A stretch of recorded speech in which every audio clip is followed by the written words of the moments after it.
calves is that, unlike humans, the way the bovine placenta is designed, and we've all seen retained membranes in cows and what the placenta looks like. It's sort of big and membrane with all these little bubbles all over it, called placentomes.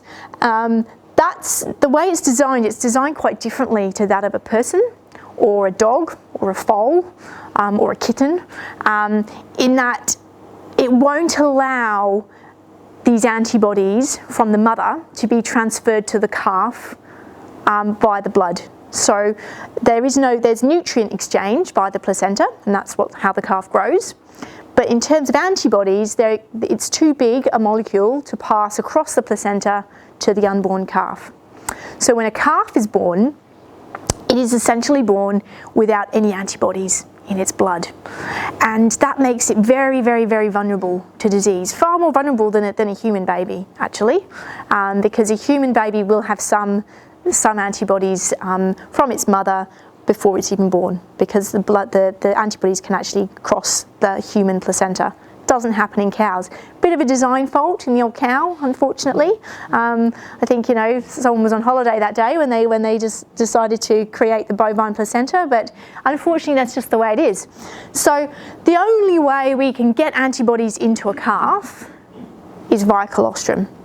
Okay, so that's a really, really important point, particularly if you guys are selling colostral vaccines. So you would sell colostral vaccines in the store, I should imagine. Things like for rotavirus and coronavirus, yeah. So where we're injecting the mother, but we're trying to prevent scours in the calf. By just injecting the mother and not actively addressing colostrum management, it's just a bit of a waste of money, because they can't get that benefit via the blood. They've got to have it via colostrum. So that's a really important conversation that we have to have. What happens if they don't have enough colostrum? So we like to measure things as vets, and we like to have objective measures of whether they did or whether they didn't. And basically, if we took a blood sample from a calf at 2 days of age, we need to raise the calf's blood IgG levels by 10 mg per mil. And if that doesn't happen, so if it's less than 10 mg per mil, don't worry too much about the numbers. It's called failure of passive transfer. Failure meaning it didn't happen. Passively meaning it had to go via colostrum. It couldn't go directly via the blood, and transfer from one animal to another. So we talk about FPT. It basically means that a calf has not got enough antibodies in order to fight disease if they are challenged. So it's not a great place to be. We don't want calves that have got FPT.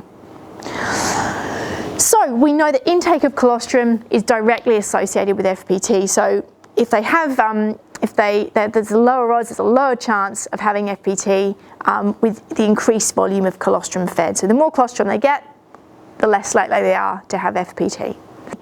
And we know that FPT is directly associated with sickness, increased veterinary costs, poor average daily gain, you name it. So we don't want FPT.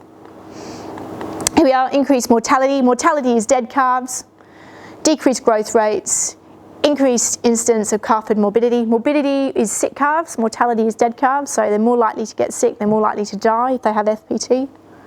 So there's a lasting effect on growth, age at first calving. Whether the animal goes on to have dystocia at the first calving is related to failure of passive transfer, lactation performance, and even herd survival. Okay, so all these studies down here at the bottom, they showed all these different effects of FPT. So it is really, really important. It's not just about stopping calves getting sick. It actually has lasting benefits, okay, or lasting impact. I've just whizzed through this bit here. We talked about, reduced risk if they have adequate colostrum, reduced risk of getting sick, reduced risk of dying in that pre-weaning period, also reduced risk of dying in the post-weaning period, greater daily weight gain, half the vet cost, produce more milk in their first and second lactations. That's usually news to people. They're kind of like, really? So if I give out colostrum in the first 24 hours of life, it actually has lasting effects 2 and 3 years later You betcha it does. And that's not to do with IgG, that's not to do with antibodies, that's to do with other factors that are present in colostrum, such as hormones and other molecules, and basically we're thinking that actually turns on specific genes within the calf to actually make her mammary gland to actually form and develop more than calves that didn't have colostrum. So it's actually a really, really exciting area of research, and we still are yet to know a lot more about it.